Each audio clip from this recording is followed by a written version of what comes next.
السلام علیکم ورحمۃ اللہ وبرکاتہ۔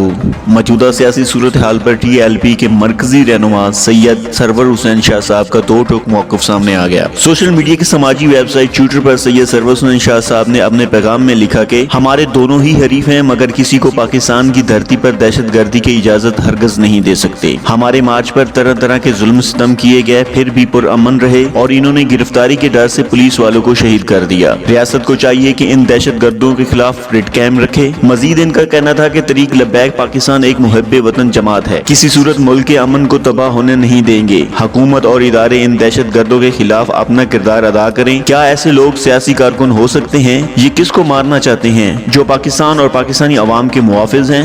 ناظرین، آپ سے گزارش ہے کہ اپنی قیمتی رائے کا اظہار کامنٹ سیکشن میں ضرور دیں اور بتائیں کہ کیا تحریک انصاف کو ہمیشہ کے لیے کالا دام قرار دینا چاہیے حکومت کو یا نہیں؟ کیا آپ اس حق میں ہیں یا نہیں؟